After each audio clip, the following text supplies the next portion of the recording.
The soldier sets down a soda can. The couch is in Lviv. The screen glows with a live feed beamed from somewhere over Sumy Oblast. Russian Shahed drones are clawing toward Kyiv through the night. He picks up his game controller. He flicks the right stick. 2,000 kilometers away, the interceptor drone he is flying answers in real time. It banks.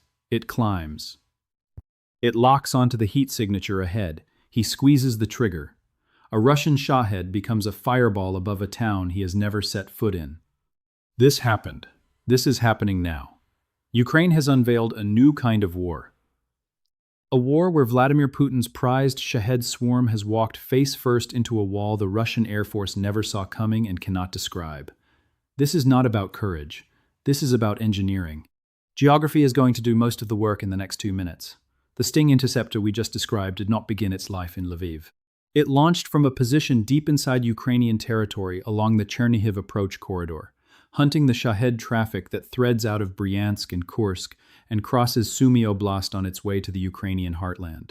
The Sting raced out hundreds of kilometers on its own electronic leash, banking through cold air over fields the operator could not see. The man on the couch in Lviv never moved.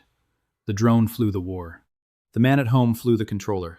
The Ukrainian engineering outfit that built the bridge between the two of them, Wild Hornets, has just demonstrated something the Russian General Staff in Moscow does not yet know how to answer. The announcement landed on Telegram on April 23, 2026. Mikhailo Fedorov, Ukraine's first vice prime minister and minister of digital transformation, posted a slick test video and a statement. As Fedorov put it, Ukraine is the first in the world to systematically scale remote control of interceptor drones. A year of work sits behind that line. As Fedorov stated, a year ago, through Brave One, we initiated the development and testing of remote control technology for interceptor drones. Today we have a confirmed result, shooting down targets at distances of hundreds and thousands of kilometers. Brave One is the Ukrainian state's defense innovation cluster. Engineers register. The state evaluates. The state funds. The platforms that survive testing reach the front. More than 10 Ukrainian manufacturers are already integrating the remote control standard. The Sting is only the first of 3 world firsts in this script. The first proof came in late April. The Hornet Vision control system, built by Wild Hornets, was put through a real-world test. An operator sat at a desk that would not look out of place in a teenager's bedroom. A monitor, a keyboard, a controller in his hands. A live feed from a Sting interceptor airborne approximately 2,000 kilometers away. He found the Shaheds. He chased them. He brought them down. Militarny reported that the operator was based in Ukrainian territory hundreds of kilometers from the Shahed corridor, while the kills were registered over the frontline oblasts. The figure that explains the Russian silence is the cost. As Hanna Vozdiar, advisor to Ukraine's Minister for Strategic Industries, put it, Ukrainian manufacturers created interceptor drones with an average cost of up to $3,000, allowing the defense forces to intercept up to 90% of Russian Shahed-type drones. $3,000 per kill, 90% intercept rate. Hold those numbers. Ukrainska Pravda named the 4 interceptors quietly tearing through Russia's drone fleet. The P-1 Sun, built by the Ukrainian firm Skyfall, framed around a 3D printed airframe and manufactured in the thousands every month. The Sting, the Marops, the Bliskavka. 4 out of the top 5 most effective Ukrainian interceptors are built by private Ukrainian companies.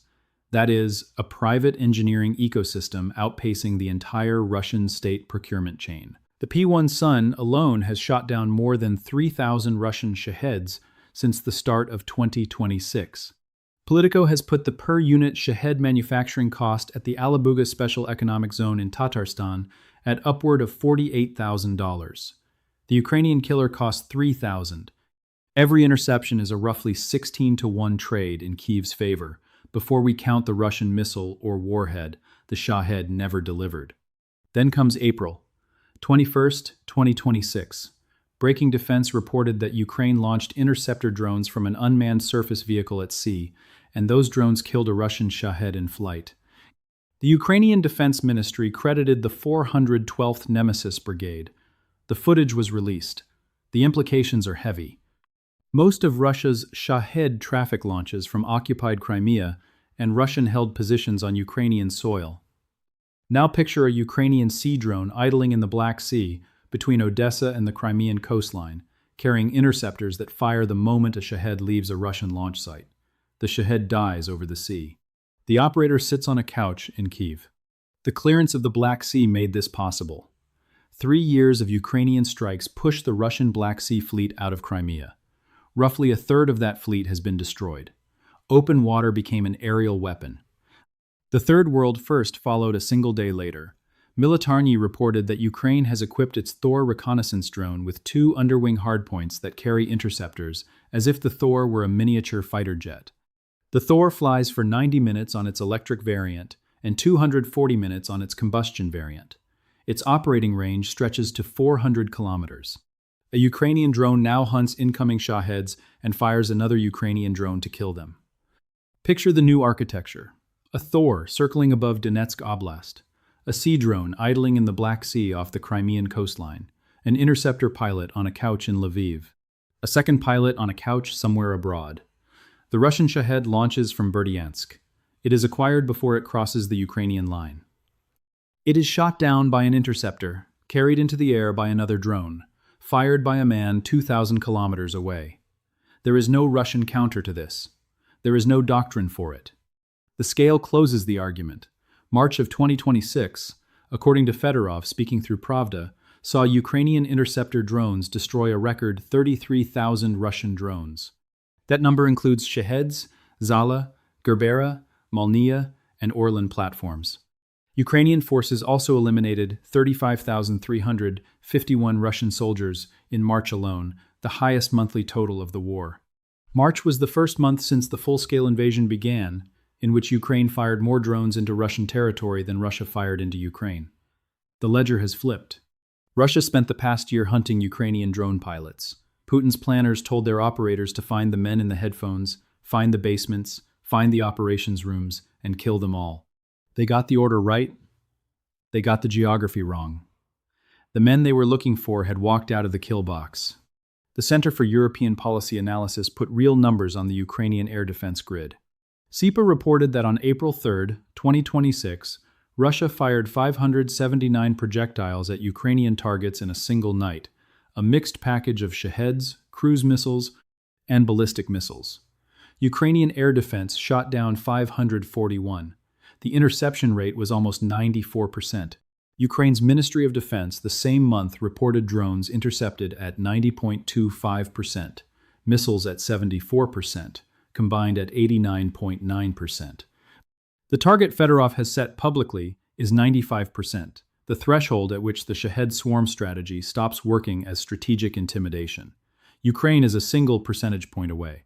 Samuel Bendit of the CNA think tank in Washington has argued for years that Ukraine has compressed an entire military-industrial cycle from concept to mass production into roughly 6-month sprints, and that Russian production cannot match the iteration speed. The interceptor fleet is the cleanest example so far. The Sting, the P-1 Sun, the Merops, and the Bliskavka all move from prototype to thousands of monthly units, to deployed fleet, to remote control integration, in less time than the Russian Ministry of Defense takes to sign off on a procurement document. The Russian admission of trouble drifts in through unofficial channels. The Moscow Times has tracked the Russian milblogger ecosystem for years. The translations carried in late April read like a confession through clenched teeth. Russian milbloggers describe the Ukrainian air defense grid as a wall. They describe the Shahed losses as catastrophic. They describe the Russian inability to find Ukrainian operators as a structural failure of military intelligence. The composite portrait of the Ukrainian operator is of a target the Russian military genuinely cannot strike. A ghost in a building no Russian missile can find. Konrad Muzyka of Rochin Consulting has argued through public commentary that Russian aerial doctrine is mismatched to the Ukrainian battlefield because it was built around a fixed enemy, a fixed airfield, a fixed brigade headquarters, a fixed operations center. Russian Sukhoi 34 crews are still flying glide bomb sorties on the assumption that the Ukrainian operator is sitting under a roof somewhere within strike range. He is not. He is in another oblast. He may be in another country. The bomb arrives. The roof was empty. Mick Ryan, the retired Australian Major General whose written commentary has become required reading inside Western defense ministries, frames the interceptor revolution as strategic exhaustion. Ryan's argument is that Russia ran a war of material attrition on the assumption that Ukrainian production could not keep pace with Russian throughput. That assumption is now visibly broken. Ukrainian production is winning the cost curve. The Shahed campaign was supposed to bleed Ukrainian air defense. It is bleeding the Russian state budget instead. The Russian failure here is institutional. The order to hunt down Ukrainian drone operators came from Russian military command in October 2025, as Business Insider reported at the time. Ukrainian drone pilots, the order specified, were the highest priority target. Putin's drone operators, his cruise missile teams, his Iskander batteries, were instructed to find the men flying the Ukrainian fleet and remove them. Bases were targeted. Apartment blocks were bombed in Ukrainian cities the Russians believed housed operators. Operators died, so did civilians, so did entire residential floors of Ukrainian cities. That campaign is a wasted 6 months. The men in those buildings have walked out. The buildings are empty. The Russian missiles are landing on furniture. Putin spent a full procurement quarter chasing a target. Ukrainian engineering had already dissolved. The first quarter of 2026 pushed total Russian dead and wounded above 90,000 troops. That is a casualty curve no industrial state has sustained in modern memory. Russia is feeding a meat grinder that does not move the front line. The Shahed factories Putin built in Alabuga to fix the inventory deficit are themselves under strain. Politico has reported on labor conditions inside Alabuga that include the use of African and Central Asian workers in conditions that have drawn the attention of multiple Western human rights organizations, in addition to repeated Ukrainian long-range drone strikes that have damaged the production lines.